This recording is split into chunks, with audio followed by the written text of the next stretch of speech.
Depuis leur lancement le 10 janvier, les ETF américains ont accumulé 222 000 bitcoins en seulement 65 jours de bourse, soit 3 415 bitcoins par jour. Et j'inclus toutes les ventes du GBTC de Grayscale. Le halving a lieu dans quelques jours et ce sera sûrement déjà le cas au moment de la publication de cette vidéo, donc les mineurs ont moitié moins à vendre.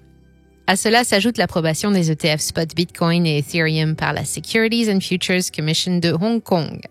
C'est l'équivalent de la SEC aux États-Unis et elle vient de donner son feu vert pour une série de candidatures. Nous nous sommes pas mal focalisés sur les États-Unis ces derniers temps, mais quand on regarde ce qui se passe dans le reste du monde, il semble que l'adoption et la réglementation des cryptos avancent à un rythme beaucoup plus rapide que chez l'oncle Sam et en Occident, de manière générale. Nous allons revenir sur cette approbation dans cette vidéo et nous allons en profiter pour faire un tour d'horizon de l'adoption crypto en Asie. Hong Kong, le Japon et Singapour sont en tête de peloton, mais il va être intéressant de regarder ce qui se passe du côté de la Corée du Sud, du Vietnam et même de la Thaïlande. Tout le bassin asiatique est en pleine ébullition, avec une classe moyenne montante et jeune qui s'intéresse fortement au monde des cryptos.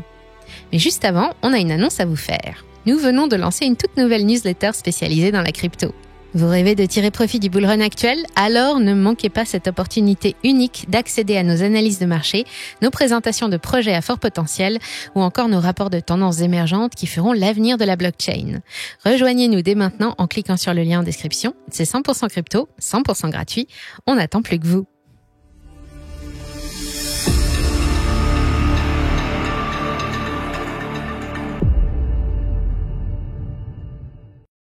On commence avec les ETF à Hong Kong.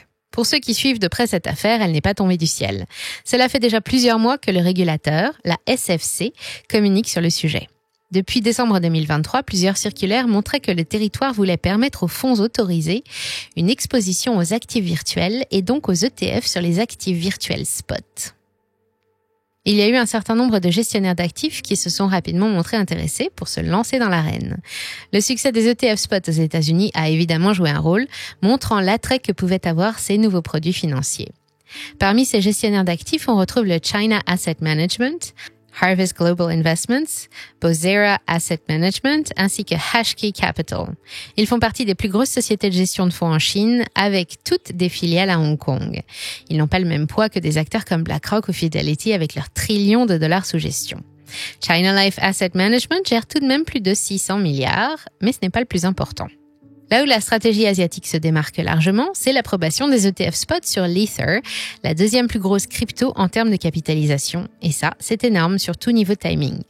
La décision concernant l'ETF Ethereum aux États-Unis est attendue en mai et plus la date s'approche, plus les analystes pensent que c'est de moins en moins probable. Rappelons que du côté américain, Ethereum est encore dans le viseur de la SEC pour être qualifié comme une securities et non une commodité, c'est-à-dire une matière première. Avec cette décision, Hong Kong est le premier acteur mondial à autoriser de tels produits financiers pour la deuxième plus grande crypto. Ce mouvement va peut-être obliger la SEC à ne pas rester sur le banc de touche et approuver les produits financiers Ethereum plus vite que ce qu'elle prévoyait. Nous suivrons cette évolution au mois de mai. Abonnez-vous si vous ne voulez pas manquer nos mises à jour. Ensuite, la chose particulièrement intéressante est la nature de ces ETF. Elle n'est pas la même que ceux approuvés aux États-Unis. Ceux-ci permettent les souscriptions en nature en plus des souscriptions en monnaie fiduciaire. Cela signifie que si vous possédez du Bitcoin aujourd'hui, vous pouvez l'échanger directement contre l'unité équivalente dans un ETF.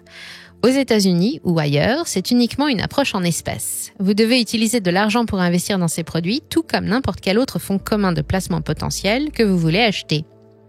Cela peut susciter un appétit différent pour les personnes qui possèdent déjà ces actifs et cherchent à les placer dans un produit financier plus conforme, ce qui augmentera la demande de ces produits. Par exemple, on a souvent entendu que la Chine avait banni les cryptos et le mining, mais il existe des moyens pour les investisseurs chinois d'obtenir accès et de trader des jetons. La possession d'actifs numériques et leur reconnaissance en tant que droit de propriété ne sont pas interdites. Si le Bitcoin était purement de la contrebande en Chine, pourquoi Chainalysis rapporterait-il 90 milliards de dollars de transactions en un an ? Le marché des ETF de Hong Kong est disponible pour les gens de la Chine continentale. Avec cette nature des ETF qui permet d'investir directement en crypto, il y aura beaucoup d'appétit et de flexibilité pour y accéder, même pour les Chinois du continent. Hong Kong est une région clé dans l'adoption crypto en Asie-Pacifique. C'est sûrement la région la plus progressiste et favorable dans ce domaine. Elle a fourni des clarifications sur divers aspects, que ce soit en matière de garde, de stablecoin ou d'échange d'actifs virtuels et ainsi de suite. Le territoire fait même rayonner l'industrie au-delà de ses frontières. Data Center Service PLC, une filiale hongkongaise de West Data Group, est en partenariat avec Ethiopian Investment Holdings pour lancer de grosses activités minières sur des barrages hydroélectriques éthiopiens. Le plus important est sur le Nil et en activité depuis 2022, après plus de 10 ans de construction. Le barrage est largement en dessous de ses pleines capacités. Cela en fait donc l'endroit idéal pour du mining et le rendre rentable en attendant de développer davantage le réseau de distribution tout autour. Restons en Asie et cette fois direction le Japon. Là aussi, le pays est plutôt pro-crypto. Imaginez en France, EDF annonce qu'elle va utiliser ses surplus d'énergie pour miner du Bitcoin, impensable. Eh bien, c'est justement le cas au pays du soleil levant. TEPCO, le plus grand producteur d'électricité du Japon, a lancé un projet pilote dès 2022 pour miner du Bitcoin à partir de surplus d'électricité issus d'énergies renouvelables. La société a fait l'acquisition de 1300 ASIC Kamikaze de la société Triple One pour démarrer. L'énergie renouvelable issue des surplus de production ne pouvant pas être stockée sert à alimenter cette installation. L'entreprise a compris tous les avantages de ce genre d'opération. Et pour cause, la possibilité d'utiliser une base de données décentralisée géographiquement est un atout majeur dans un pays où les catastrophes naturelles se produisent fréquemment. Rappelons que TEPCO est connu pour avoir exploité la tristement célèbre centrale nucléaire de Fukushima. Elle est aujourd'hui nationalisée à cause du déficit financier provoqué par ce drame. Un tel modèle est moins impacté par ces catastrophes que ne le serait un data center unique, par exemple. Le Japon est aussi un pays leader dans l'adoption. Il reconnaît les crypto-monnaies comme moyen de paiement depuis 2016. Le succès évident des crypto-monnaies au Japon est dû à l'approche proactive adoptée par le pays sur la question de la réglementation. C'est bien plus clair que dans les pays occidentaux. La FSA, l'Agence des services financiers au Japon, est chargée de créer un environnement sûr et stable pour les investisseurs. Des lois sur les instruments financiers et les exchanges définissent clairement ce qu'est un titre, contrairement aux régulateurs américains où la confusion entre titres et tokens continue de nourrir la guerre entre la SEC et les exchanges crypto. Donc au Japon, les tokens actuellement cotés sur les exchanges crypto sont des crypto-actifs et non des titres. Cette année, le gouvernement japonais a approuvé un projet de loi autorisant les sociétés en commandite d'investissement à détenir du Bitcoin et d'autres cryptos. Ce sont des sortes d'entreprises de placement collectif jouant un rôle majeur dans le capital investissement et le capital risque du pays. L'intégration des cryptos dans leur stratégie de placement marque donc un réel tournant. Cette nouvelle loi confirme la volonté nippone de rester à la pointe de l'innovation numérique.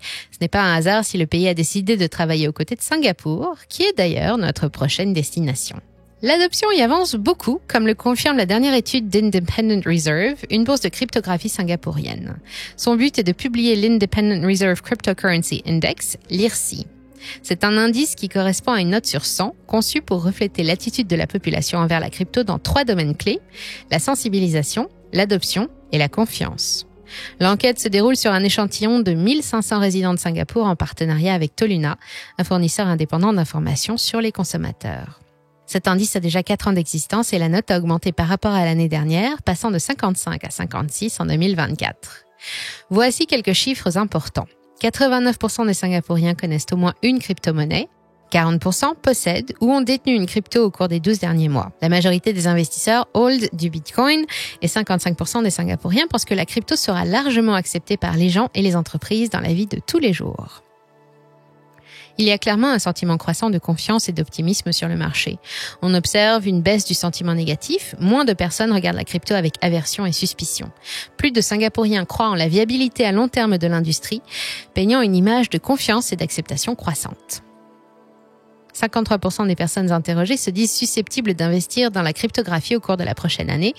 C'est bien une forte résurgence de l'adoption. Le PDG d'Independent Reserve, Lansaka Pereira, attribue l'augmentation de la demande de Bitcoin aux investissements institutionnels catalysés par l'approbation des ETF Bitcoin au comptant. Dans le domaine de la tokenisation et de la finance décentralisée, 55% des personnes interrogées ont déclaré utiliser des services de staking via des échanges centralisés, tandis que 38% ont utilisé des applications DeFi. La DeFi et les initiatives Web3 ont donc le vent en poupe. L'autorité monétaire de Singapour a publié en 2023 un document intitulé Project Guardian Enabling Open and Interoperable Networks, qui explore le vaste potentiel de DeFi et explore les méthodes de numérisation des actifs tangibles. Les essais ont été menés par des géants financiers tels que HSBC, MarketNode, UOB et UBS Asset Management. Leurs travaux ont montré une personnalisation améliorée, une distribution plus large et une réduction du temps et des coûts de négociation lorsque l'on passe à la tokenisation. Parallèlement, une étude de février 2024 réalisée par Seedly et Coinbase révèle l'engagement croissant des Singapouriens dans les services de staking. Cela confirme la tendance.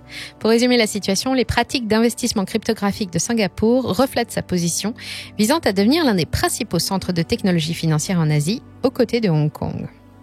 Des réglementations claires, notamment par le biais de la loi sur les services de paiement de 2019, offrent un environnement sécurisé pour les projets cryptographiques. Les investisseurs sont protégés dans un marché intègre, le tout avec de belles perspectives d'avenir. Intéressons-nous maintenant à la Corée du Sud, où il y a eu de récentes élections qui vont avoir un impact sur l'adoption crypto dans le pays. Le pays est déjà très ouvert, mais cela accentue la tendance. 10% de la population sud-coréenne utilise quotidiennement de la crypto. Ce n'est pas simplement de l'investissement, mais une utilisation active. Juste avant l'élection, les deux plus grands partis ont été assez actifs pour attirer la communauté crypto du pays. Elle se situe autour de la vingtaine en termes d'âge et est extrêmement active. Différentes promesses en ce qui concerne la fiscalité, ainsi que la propriété de la crypto et la disponibilité des ETF ont été faites. Il reste à voir ce qui se passera maintenant que les élections sont terminées et si les politiques tiendront leurs promesses. C'est le Parti démocrate du pays qui a gagné, c'est le plus favorable à l'adoption des ETF, Spot Bitcoin et Ethereum en Corée. Ce n'est pas encore mis en place car il faut respecter le régime réglementaire en place pour l'industrie bancaire et celui des valeurs mobilières du pays, mais le dossier est sur la table. À savoir aussi que ce pays a une forte appétence pour les meme coins. Les rallyes de ces tokens sont largement dirigés par les traders de détail coréens. Si vous regardez les derniers lancements de nouveaux tokens dans le monde, à chaque fois qu'une bourse coréenne accepte la cotation d'un tel jeton à tête de chien, il y a une augmentation spectaculaire du volume. Parfois dans une direction positive, parfois dans une direction négative, mais quel que soit le cas, il y a généralement une augmentation significative du volume. Les investissements spéculatifs ne sont pas nouveaux en Corée et c'est quelque chose qui est largement accepté. Tout le monde sait qu'il y a un certain niveau de risque. Il y a aussi de sombres affaires avec des hommes politiques qui détenaient certains jetons et des délits d'initiés ont eu lieu de ce côté-là, mais ce n'est plus possible maintenant. La réglementation a bien évolué. Les responsables doivent effectivement annoncer publiquement leurs avoirs en actifs crypto. Le gouvernement s'assure que les mesures de protection des consommateurs sont mises en place, ce qui permet à l'industrie des actifs numériques de continuer et de prospérer dans le pays. Pour continuer notre voyage en Asie-Pacifique, passons rapidement par le Vietnam, là aussi dans une adoption grandissante de la cryptographie. Encore une fois, cet élan est donné par la population jeune du pays. Le Vietnam compte une population dépassant les 100 millions d'habitants et enregistre 25,9 millions de personnes activement engagées dans l'écosystème. Depuis déjà 2002, le pays avait mis en place la Vietnam Blockchain Association, permettant l'échange d'idées et la création de synergies entre passionnés pour réfléchir à cette nouvelle économie digitale. L'essor de la crypto-monnaie au Vietnam ne s'explique pas seulement par des facteurs technologiques. Sur le plan économique, l'intérêt croissant pour les actifs numériques coïncide avec une période de stabilisation économique et d'ouverture internationale. Les investisseurs vietnamiens cherchent de la diversification et des rendements potentiellement élevés. La crypto est donc une alternative toute trouvée aux options d'investissement traditionnelles. Enfin, le cadre réglementaire est encore en développement, mais n'a pas imposé de restrictions majeures sur les transactions en crypto-monnaie. Nous l'évoquions en introduction, la Thaïlande est aussi très crypto-friendly. Rien qu'en ce moment, il y a un énorme compte à rebours visible à Bangkok pour célébrer le halving de Bitcoin. Le genre de choses difficilement envisageable pour une ville comme Paris. Récemment, le gouvernement thaïlandais a annoncé une exonération totale d'impôts sur le revenu pour les gains en crypto-monnaie. La fiscalité passe donc de 15 à 0%. Cette exonération s'applique aux investisseurs ayant déjà subi une retenue de 15% à la source. On paye une fois en gros. L'objectif est d'éliminer la double imposition et d'encourager les investissements. Les implications sont énormes, offrant une liberté financière inédite pour maximiser les bénéfices des investisseurs. Le pays avait déjà supprimé la TVA sur les revenus crypto et lancé plusieurs mesures incitatives pour les investisseurs. En voilà une nouvelle qui permet une adoption toujours plus grande. Ce n'est pas un simple coup de pub, mais une recherche de transformation de l'économie thaïlandaise. Ce genre de mesures attire des investisseurs du monde entier, notamment du continent asiatique, avec des mobilisations de capitaux à la clé. Tout le bassin de l'Asie-Pacifique est donc en pleine ébullition. Nous n'avons pas parlé de l'Australie, mais là aussi, les ETF Spot Bitcoin vont être lancés très prochainement, sûrement dans le cours de l'été. Hong Kong montre la voie tout en lançant un pavé dans la mare en acceptant les ETF Ethereum en plus de ceux sur Bitcoin. Et c'est tout un dynamisme qui s'enclenche pour cette région du monde. D'autres pays comme la Corée du Sud ou encore Singapour devraient suivre prochainement le mouvement. Une législation favorable et limpide avance dans chacun de ces pays et la tendance semble bien enclenchée quant à l'adoption par les populations. Comparé à nous en Europe, il faut reconnaître qu'ils ont une certaine longueur d'avance avec des lois qui évitent d'entraver l'innovation dans l'industrie crypto sans pour autant mettre en danger les investisseurs et détenteurs. Et ne manquez pas notre prochaine opportunité d'investissement crypto encore sous les radars. On vous en parle jeudi prochain dans notre newsletter gratuite. Rendez-vous en description pour le lien. Et moi, je vous dis à très bientôt sur Money Radar Crypto.